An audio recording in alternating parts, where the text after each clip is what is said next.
जो है महात्मा बुद्ध के साथ थोड़ी-सी बचपन से ही कुछ ऐसी चीज़ें हो चुकी थी कि ऐसा कहा जाता है कि उनके पिता को किसी ज्योतिषी ने जो है ऐसा कह दिया था कि ये लड़का जो है या तो बहुत बड़ा राजा बन जाएगा या तो बहुत बड़ा सन्यासी बन जाएगा। और जो है उस राज्य के इकलौते यह राजकुमार थे और राजा को यह भय होने लगा कि यदि यह सन्यासी हो जाएगा तो फिर मेरा ये राज्य की परंपरा कैसे आगे बढ़ेगी। मैं थोड़ा-सा उसकी भूमिका दे रहा हूँ, तब आपको मेरी बातें ज़्यादा समझ में आएँगी। तो उसके बाद जो है, उनके पिता ने जो है, महात्मा बुद्ध के पिता ने उन उनको ऐसे गुरुकुल में और ऐसे गुरु नियुक्त किए, जो सन्यास के तरफ न बढ़ पाएँ या उस तरह के ज्ञान को उनको नहीं दिया गया, जिस ज्ञान को उनकी आवश्यकता थी। उनको इस तरह की व्यवस्था में रखा गया, इस तरह की उनको सुविधाएँ दी गई कि उनको कभी संसार में जो दुःख है, कष्ट है, पीड़ा है, इसका उन्हें आभास न हो सके। परंतु जिसके जन्म-जन्मांतरों का संस्कार है, उसको कोई नहीं रोक सकता है। और महात्मा बुद्ध के साथ भी ऐसा ही हुआ था। महात्मा बुद्ध के साथ में हमेशा उनके पिता ने सुंदर-सुंदर स्त्रियों के सानिध्य में हमेशा रखा। वहाँ पे ऐसे कोई उनके रूम में, उनके निवास स्थान में, उनके घर में ऐसी कोई वस्तुएँ नहीं रखी जाती थी जो टूट जाए, फूट जाए या उनकी जो परिचारिकाएँ होती थीं, जो उनकी दासियाँ हुआ करती थीं, वह भी कोई बूढ़ी नहीं होती थी, कोई अधेड़ उम्र की नहीं होती थी, कोई बीमार नहीं होती थी। और जिस बागीचे में गार्डन में वो घूमा करते थे, उसमें कोई पीली पत्तियाँ नहीं होती थी, कोई मुरझाए हुए फूल नहीं होते थे। इस तरह की व्यवस्था राजा ने बहुत पहले से ही बना के रखी थी, उनके पिता ने। परंतु विधि का ऐसा विधान होता है कि कोई उसको काट नहीं सकता है। तो महात्मा बुद्ध का जो है, ऐसे ही करते-करते जब वो बड़े होते हैं तो उनका विवाह हो जाता है। हुँ, यशोधरा से। और यशोधरा का विवाह होता है और धीरे-धीरे उनका एक वह गर्भवती भी होती हैं और उनके एक पुत्र की प्राप्ति होती है। जब प्रसव हो रहा था, तो उस समय महात्मा बुद्ध पहला उनको जो झटका लगा था, क्योंकि उसको तो नहीं रोक पाएँगे ना उनके पिता, बाकी तो सब कुछ सारे दुःख को उन्होंने आने से रोक लिया। सारे कष्ट को, सारे पीड़ा को उन्होंने आने से रोक लिया। परंतु जब यशोधरा जब बच्चा पैदा कर राहुल को जन्म दे रही थी, तो उस समय वह उसके साथ ही थे। महात्मा बुद्ध जो है उसके साथ ही थे और वो बड़े पीड़ा में थी, बड़े करा रही थी, बड़े कष्ट में थी जब।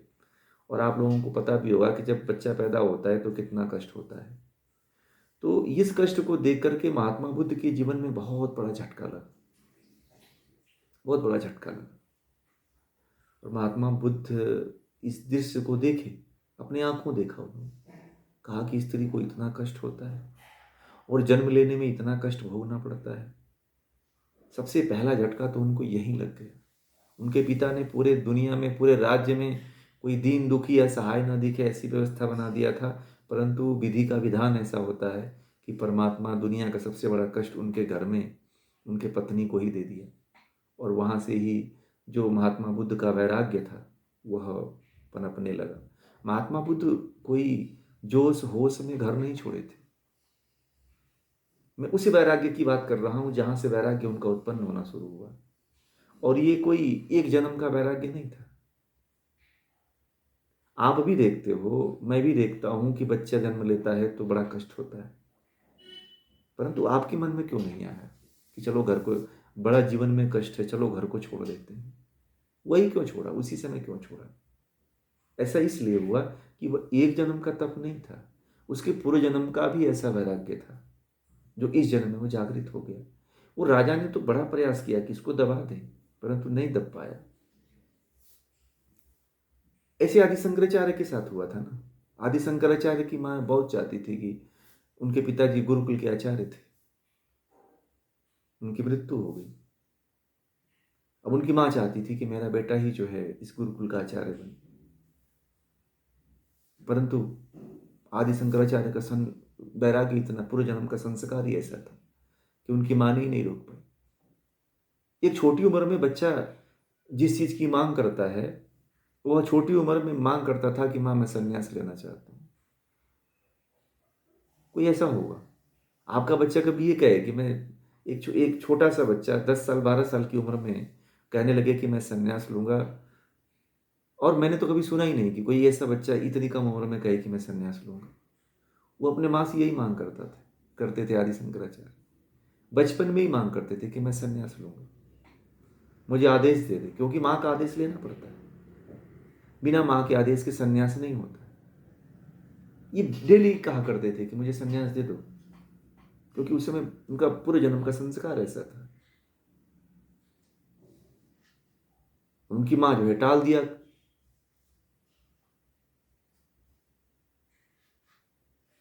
मैं वहीं आ मैं वहीं आ रहा हूँ। मैं पूरा, जी,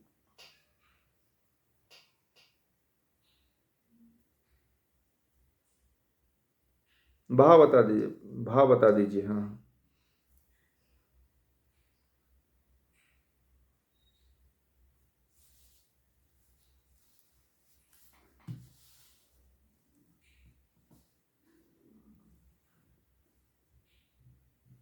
हम्म।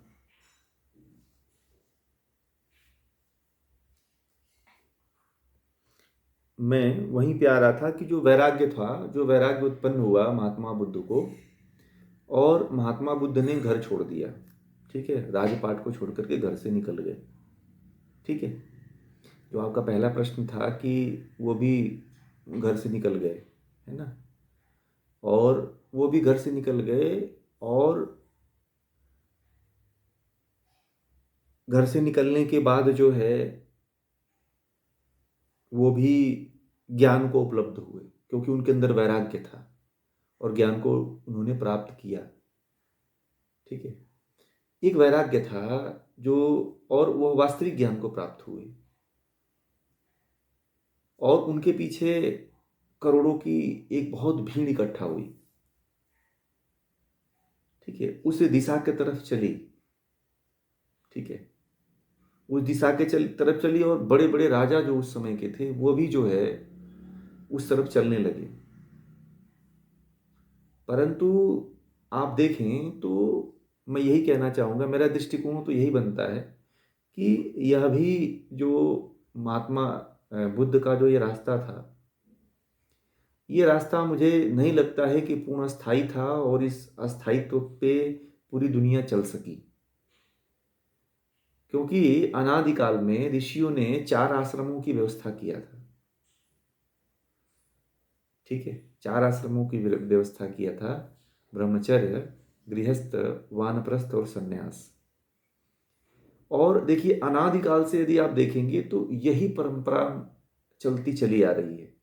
महात्मा बुद्ध भी आए, उनके भी बहुत फॉलोअर बने, बहुत सन्यासी बने। महावीर भी आए, उनके भी बहुत फॉलोअर बने, और उनको भी समकालीन थे दोनों लोग, उनके भी बहुत सन्यासी, और उनके पीछे भी बहुत से लोग चले। परंतु समय के काल के गाल में धीरे धीरे इनका अस्तित्व धीरे धीरे क्या हुआ, मिटता चला गया। विदेशों में था, देश के हर कोने कोने में था, परंतु इनका भी अस्तित्व धीरे धीरे क्या हुआ, खत्म हो गया। और इसी इसी इसी बीच में आदि शंकराचार्य आए, जो इस व्यवस्था को पुनः से स्थापित कर दिया। और आप देखेंगे कि आदमी की जो प्रवृत्ति है, मैं वहीं लेके चल रहा हूं, जो आदमी की प्रवृत्ति है, उस आदमी की प्रवृत्ति को आप नहीं रोक सकते हो। भगवान श्री कृष्ण ने कहा, ये सत्य रज तम 3 गुण हावी रहेंगे। आप देख लो कि आप सन्यास में, मैं तो ऐसे ऐसे सन्यासियों को भी जानता हूं, चाहे जैन सन्यासी हो, चाहे बौद्ध सन्यासी हो, चाहे इधर अपने सन्यासी हो। सन्यास तो ले लिए हैं, परंतु भोग की बड़ी इच्छा है। क्यों? क्योंकि सत रज तम को समझ नहीं पाए, न जान पाए, क्योंकि यह इसका प्रभाव तो हमेशा रहेगा। सत रज तम का प्रभाव तो हमेशा क्यों रहेगा? क्योंकि जो हमारी ये जो शरीर बनी है, यह जो शरीर है प्रकृति का पार्ट है, सत रज तम। और सत रज तम का गुण हमेशा हावी रहता है जब तक कि इसको ज्ञान के सानिध्य में न रखा जाए, वैराग्य के, विवेक के सानिध्य में न रखा जाए, वैराग्य के सानिध्य में न रखा जाए, तब तक ये वृत्तियां इधर उधर भटकती रहती हैं। सत्य, सत्य तो सत्य के मार्ग, इसमें एक वृत्ति है जिसको पकड़ लोगे तो आप मुक्त हो जाओगे, बाकी दो को पकड़ोगे तो आपका नाश हो जाएगा। और चाहे कोई कितना भी व्यक्ति हो, अगर अभ्यास नहीं करता है, ज्ञान अगर उसको अविद्या है, महर्षि पतंजलि ने कहा यदि उसको अविद्या है तो वह ज्ञान के सत्व गुण की तरफ नहीं बढ़ पाएगा, हमेशा रज और तम में ही रहेगा। तो एक मनुष्य की प्रवृत्ति है, एक मनुष्य की प्रवृत्ति है कि वह इन गुणों से हमेशा प्रभावित रहेगा। तो इसीलिए जो ऋषियों ने जो मार्ग बनाया, जो ये जो चार आश्रम बनाए, बड़े ही सोच समझ करके, बड़े ही सैद्धांतिक तरीके से, बड़े वैज्ञानिक तरीके से उन्होंने इसका गठन किया कि आदमी की तरफ जो, चाहे स्त्री हो चाहे पुरुष हो, उसके भीतर ये तीनों गुण हावी रहेंगे। और उन्होंने इस आश्रमों को देखो उम्र के हिसाब से जोड़ा। अगर आज इस आश्रम को देखो तो आप 20-20 साल के पार्ट में डिवाइड कर सकते हो। 20 साल ब्रह्मचर्य का, 20 साल गृहस्थ का, 20 साल वानप्रस्थ का, और 20 साल जो है संन्यास का। बहुत अच्छा मार्ग चुना उन्होंने। इतना वैज्ञानिक और इतना साइंटिफिक मार्ग अगर आप ढूंढे चलें तो दुनिया में किसी भी धर्म में, किसी भी किताब में ऐसी बातें नहीं लिखी हुई है कि जीवन को 4 भागों में डिवाइड कर दिया। अब 40 वर्ष के आप हो गए तो आपका गृहस्थ जीवन चला गया, वानप्रस्थ में प्रवेश कर जाओ, बांट दो अपने जीवन को। मुझे तो लगता है कि अब 18 या 16 या 18 साल ही रखना चाहिए, या 15 साल ही रखना चाहिए, क्योंकि 60 साल ही लोग जी रहे हैं, 15 चौको 60, तो 30 साल आपका, 30 साल में आपका गृहस्थ पूरा हो जा रहा है। ठीक है। और ये जो अभय सिंह ने जो संन्यास लिया है वो ठीक लिया, वानप्रस्थ में ठीक गया है वो, क्योंकि उसका 34 साल पूरा हो गया। क्योंकि ज्यादा तो जी नहीं रहा व्यक्ति, 60 साल में उसकी मृत्यु हो जा रही है।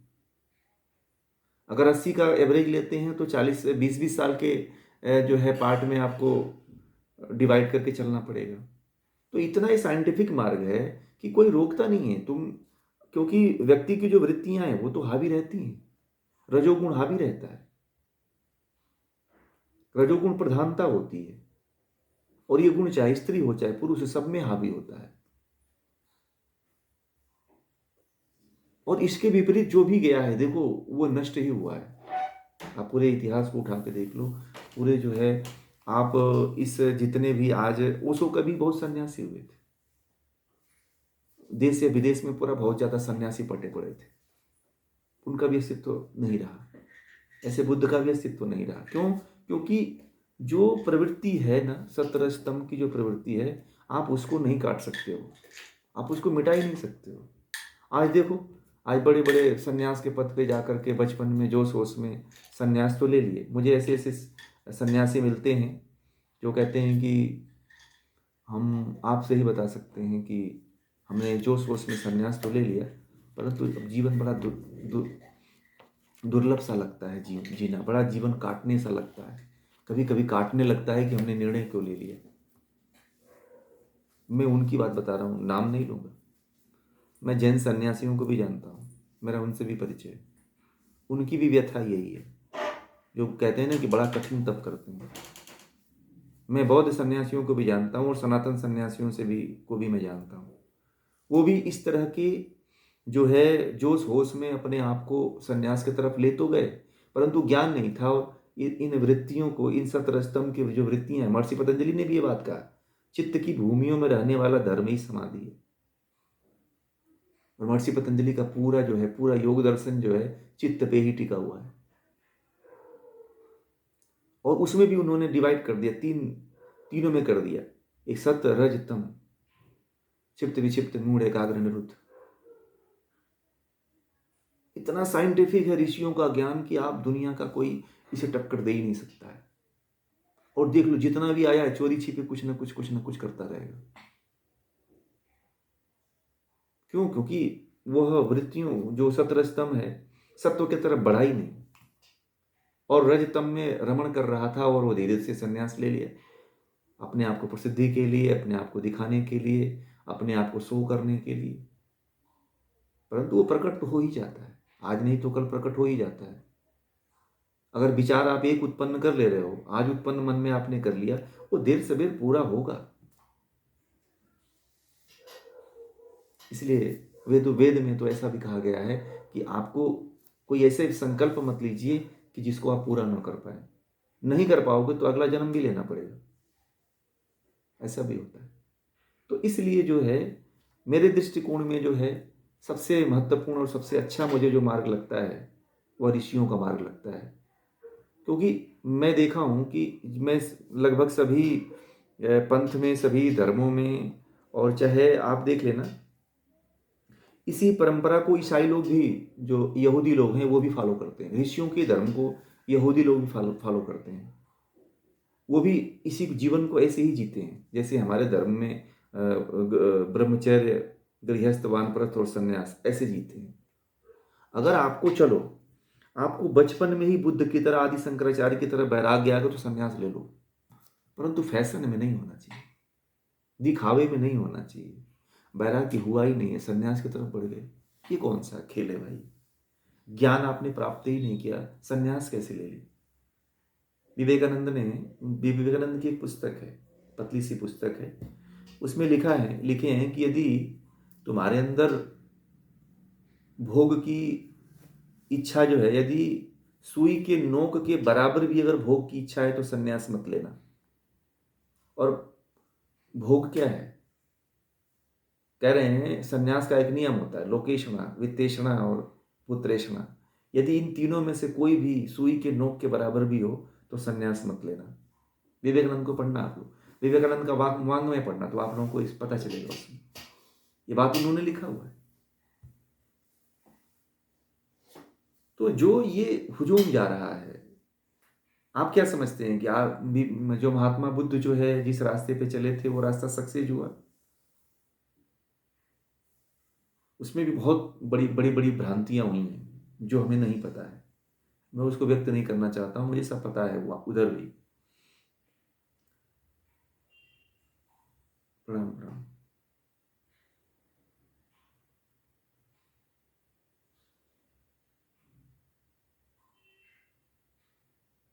नहीं, वापिस नहीं आए, वो लौट रहे थे घर के तरफ।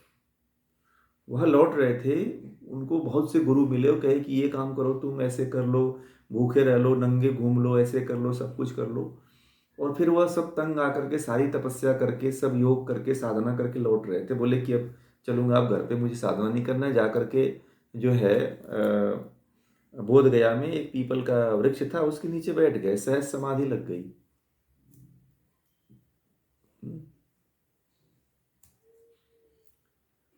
तो उनके साथ तो ऐसा हुआ था।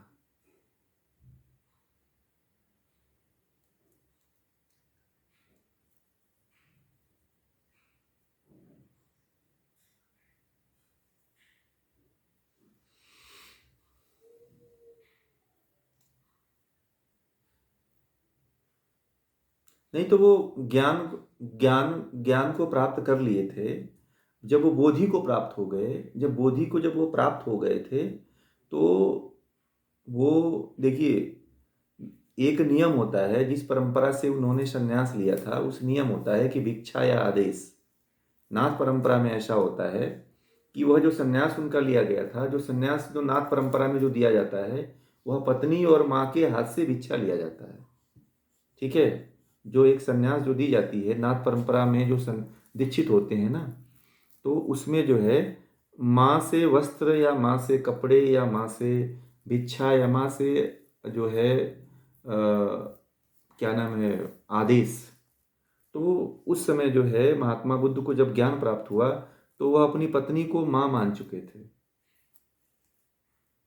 ठीक है। और फिर उनसे वह आदेश मांगने के लिए और वह उनसे भिक्षा मांगने के लिए गए थे, क्योंकि उनको दीक्षित होना था उस संन्यास में। ठीक है। तो जो जो वो भी जो संन्यास लिए थे, वो भी जो संन्यास उनकी जो दीक्षा हुई थी, वो भी संन्यास जो है नाथ परंपरा में ही हुई थी। समझ रहे हैं ना। और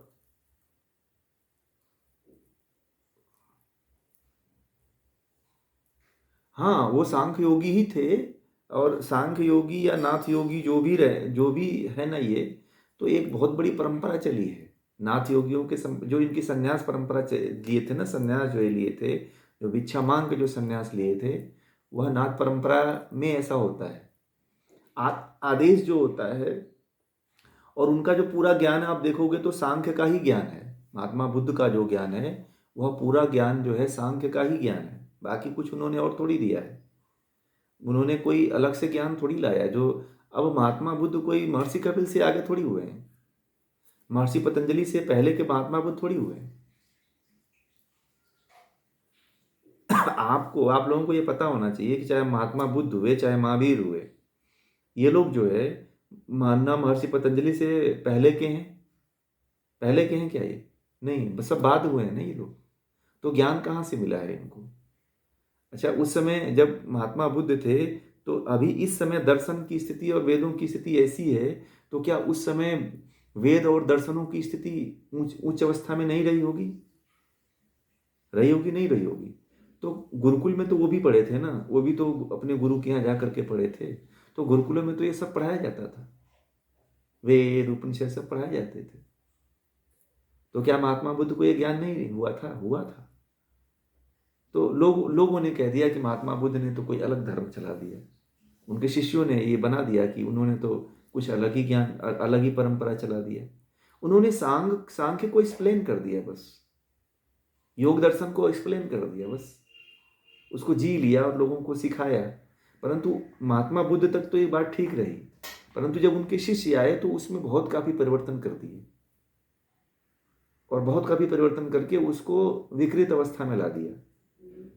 जो नास्तिकता की तरफ चला गया, जो उन्हीं के द्वारा जो प्रश्न पूछे गए, लिखे गए, इससे वह नास्तिक धर्म में चला गया। ठीक है। तो बात यह है कि हमारे सारे दर्शन उस ब्रह्म की ही उपासना करने के लिए कहते हैं। वेद को मानने की जो बात कही जाती है, वेद कहता है ब्रह्म के, ईश्वर, प्रकृति और जीवात्मा, ये तीन अलग अलग पदार्थ हैं। योग भी यही कहता है, सांख्य भी यही कहता है। ठीक है। परंतु उन्होंने वेदों को स्वीकार नहीं किया, वेदों के जो सिद्धांत थे। और बात वो वेदों से ही करते थे, परंतु वेदों के सिद्धांत को नहीं स्वीकार करते थे।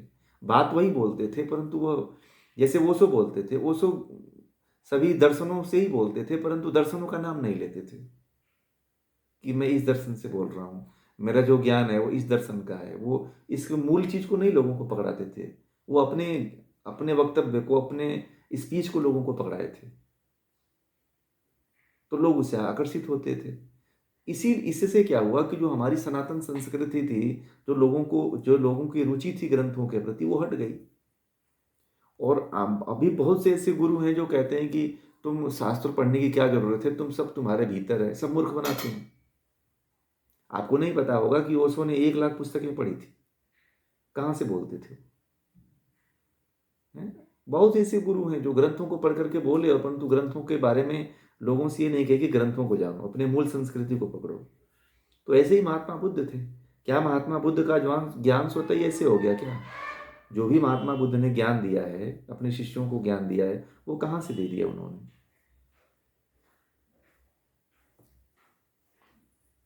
वोसो जो है दर्शन के प्रोफेसर थे ना, फिलोसफी के फिलोसफी के प्रोफेसर थे वो। ठीक है ना। हाँ, पढ़ा हुआ था, जबलपुर यूनिवर्सिटी से फिलोसफी में एमए किया था। हाँ, वहाँ पे फिर सागर विश्वविद्यालय में आकर के प्रोफेसर रहे। तो हाँ, फिर जा कर के वहाँ पे वो ध्यान लगाते थे, उनको ज्ञान हुआ था ऐसे। तो वो क्या है, लोग जोड़ते नहीं है ना अपने मूल ग्रंथों से, तो लोगों को कहाँ से, ऋषियों से जुड़िए आप लोग। ऋषियों का जो ज्ञान है वो अनादि ज्ञान है, उसमें जितने गोते लगाओगे कम पड़ेगा, इतना अथाह ज्ञान है कि सब ज्ञान फीका पड़ जाता है। सब ज्ञान उसके आगे ना अठन्नी चवन्नी और 1 रुपये 2 रुपये का नोट बन के रह जाता है। जितने आप लोग गुरुओं के पीछे पड़े हुए हैं ना, कभी ये गुरु तो कभी उस गुरु, तो कभी इस संस्थान में तो कभी उसमें, कहीं भटकने की जरूरत नहीं है। आप ऋषियों को पकड़ लो, सब ऋषियों के मार्ग को ही बोल पाते। ऋषियों से वेदों में कहा गया है कि वेदों के अलावा कोई भी दुनिया में नया ज्ञान नहीं है। कहते हैं कि सारी जितने भी संसार में ज्ञान है, सब ज्ञान का मूल वेद है। कौन है? वेद है। इसलिए वेद को पकड़ो आप। भटकाने वाले बहुत मिलेंगे, वो कहेंगे कि पढ़ने की जरूरत नहीं है, क्या पढ़ोगे, सब तुम्हारे भीतर है। अरे तुम्हारे भीतर है तो तुम क्यों पढ़ लिए भाई? तुम कहाँ से बोल रहे हो? अगर उसको माँ नहीं मिली होती, पिता नहीं मिली होती, गुरु नहीं मिला होता, तो उसको ज्ञान अपने भीतर से ले लिया होता क्या? बताइए। जो ऐसा लोग बोलते हैं, मैं कहता हूँ कि अभी एक घटना है कुछ सालों पहले की, 40-50 साल पहले की बात है, कि लखनऊ के एक पिकनिक स्पॉट पार्क है वहाँ पे, तो एक बच्चे को भेड़िए ने उठा लिया था। सच्ची घटना है, जिस पे टार्जन फिल्म बनी थी, हैं। तो उस पे वह बच्चा जो है भेड़िए के साथ रहा, भेड़िए की तरह 4 पैरों पर दौड़ता था, मांस खाता था, शिकार करता था। जब उसको पकड़ के मनुष्यों के बीच में लाया गया तो मर गया। तो एक मनुष्य को जब तक उसको ज्ञान न दिया जाए, संगति न दिया जाए, तो पशु समान रहता है। समझ रहे हैं? तो इसीलिए जो भी आपको ये बोलता है ना कि ये तो मेरे भीतर का ज्ञान है, मुझे आत्म साक्षात्कार, वो मूर्ख बना रहा है। आत्म साक्षात्कार बात दूसरी है, ज्ञान की बात दूसरी है। ठीक है? तो ये लोग जो है, आत्म साक्षात्कार कर लेना कोई बहुत बड़ी बात नहीं है। आत्म साक्षात्कार कर लेने का मतलब ये नहीं कि आप जो है परमात्मा का साक्षात्कार कर लिए। महात्मा बुद्ध भी आत्म साक्षात्कार तक ही थे। ठीक है ना? अब अगर आप गहराई में जाओगे ना, अगर उनको बहुत डीपली जानने की कोशिश करोगे, तो महात्मा बुद्ध भी आत्म साक्षात्कार ही तक ही थे। और आत्म साक्षात्कार प्राप्त कर लेना ये नहीं है कि आप मोक्ष को प्राप्त कर गए। ठीक है? ये संप्रज्ञात समाधि तक की बात है, आत्म साक्षात्कार। अभी असंप्रज्ञात समाधि में आप गए ही नहीं। ठीक है? तो ज्ञान की जो बात कहते हैं, जो ऐसे कहते हैं ज्ञान की जरूरत नहीं है, ज्ञान न दिया जाए तो व्यक्ति पशु है, और वो व्यक्ति पशु ही रहेगा। अगर गुरु न मिले उसे, माता पिता न मिले उसे, तो तब तक वह पशु ही रहेगा। उसको कोई भी ज्ञान नहीं हो सकता है, क्योंकि उसका उदाहरण है। आप देख लो, वो घटना पढ़ना उसका, वो माँ बाप के संपर्क में, भेड़िए के संपर्क में रहा वो, और वो हमेशा पशुओं की तरह शिकार करता था। उसको भोजन दिया गया, भोजन नहीं खाता था वो। उसको चूहा बिल्ली उसके सामने फेंका जाता था तो उसको वो फाड़ करके खाता था। 2-4-6 महीने जो रिसर्च किया गया उस पर, तो रिसर्च वालों ने ऐसा लिखा था कि जब देखा कि वो भूखे मर रहा था, तो उसके सामने बिल्ली फेंक दिया जाता था, ऐसे कुत्ते फेंक दिया जाता, तो उसका शिकार करके खा जाता था, उनको खा जाता था वो, दांत से नोच नोच करके, हाथ से फाड़ फाड़ करके खा जाता था। और कुछ दिन बाद उसको बहुत से रिसर्च किया गया कि उसको भोजन ही न दिया जाए, मांस ही न दिया जाए, जानवर शिकार के लिए न दिया जाए, केवल भोजन दिया जाए। तो भोजन को खाते नहीं थे, भोजन को फेंक देता था, सूंघ के फेंक देता था। ये होती है ज्ञान और ज्ञान न प्राप्त करने वाले व्यक्ति की स्थिति। तो पशु है भाई। क्यों नहीं? आदमी, अगर मान लीजिए अगर आप लोगों को माँ बाप नहीं मिले होते, तो क्या ये मेरी बातों आप लोग समझ पाते? या आप लोग स्कूल नहीं गए होते, या कोई गुरु नहीं मिला, जितना अभी अब तक कोई गुरु मिला है, जहां से भी आप लोगों ने सीखा है, अगर नहीं मिला होता तो क्या मेरी बातें समझ पाते? आप लोग नहीं समझ पाते। अगर ये कोई कहता है कि सब तुम्हारे भीतर है, सब ऐसे ही आ जाएगा, तुम ये कर लो तुमको ऐसे आ जाएगा, बिना पढ़े हुए और बिना गुरु के सानिध्य में कुछ भी नहीं मिलता है। ज्ञान जब तक आपको दिया ना जाए तब तक आपको ज्ञान हो ही नहीं सकता है। कैसे होगा? पशु हो। तो ये स्थिति है। वास्तविकता की तरफ जाएं और आगे बढ़ें तो देखेंगे कुछ कहानियां कुछ और हैं, बताया कुछ और जाता है। मैं तो इसके बारे में हर समय समय पे आप लोगों को बताता रहता हूँ। इतिहास कुछ और लिखा गया है, कुछ और, इतिहास तो कुछ और ही था। ठीक है, वास्तविकता कुछ और है, वास्तविकता कुछ और बताई जाती है। तो ये सब जो है हम लोगों के जागरूक न होने के कारण जो है, आप लोगों को नहीं पता है कि जब हम लोग सो रहे थे तो अंग्रेज जो है हमारे ग्रंथों को बदल रहे थे। अंग्रेजों जो है मैक्स मुलर आया, उसने जो है मनुस्मृति को बदलवा दिया, मनुस्मृति को लिखवा करके चेंज करवा दिया, उल्टा का पुल्टा जो है अनुवाद कर दिए सब वेदों का है। तो जब हम पढ़ेंगे तब तो उसमें कमियां निकाल पाएंगे। जब हम पढ़ेंगे ही नहीं तो कमी कैसे निकालेंगे कि कहाँ पे गलती है, कहाँ पे फॉल्ट हुआ है, कैसे जो है इसमें मिलावटें हुई हैं, कैसे इसमें जो है। हम लोग तो सोए हुए हैं ना, हमें तो पता ही नहीं, हमें तो बस यही पता है। हम तो अपने आप को हिंदू कहते हैं, परंतु हिंदू होने की क्या योग्यता है किसी को पता है? नहीं पता है। मैं बार बार इस बात को कहता हूँ अपने व्याख्यानों में कि हम लोग हिंदू तो कहते हैं, परंतु हिंदू होने की योग्यता कुछ कुछ भी नहीं है। ना हमको गीता आती है, न वेद आता है, न उपनिषद आता है, और केवल हम ये समझते हैं कि मंदिर चले जाएंगे, दिवाली मना लेंगे, होली मना लेंगे, हम हिंदू हैं। क्या जानते हो, एक आतंकवादी कुरान की सारी आयतें उसको याद होती हैं, और जब हमला करता है तो लोगों से पूछता है कि इस आयत में क्या लिखा हुआ है। समझो, एक आतंकवादी को उसकी आयतें याद रहती हैं, परंतु हमारे देश में जो बहुत बड़ा विद्वान है, जो अपने आप को बहुत ही उच्च कोटि का समझता है, संपन्न समझता है, उससे पूछ लो केवल कि हनुमान चालीसा क्या है, तो वो उसको भी नहीं बता पाएगा। रामायण क्या है, रामायण में कौन कौन से पात्र थे, कौन कौन से पात्र नहीं, तो उसको भी नहीं पता है। आप चार वेदों का ही नाम पूछ लो, नहीं बता पाएगा, याद ही नहीं है उसको। क्या क्या कहोगे? कैसे हिंदू हैं हम? तो ये है सारी बातें। तो जितनी गहराई में जाएंगे उतने ही ज्ञान निकलता चला जाएगा।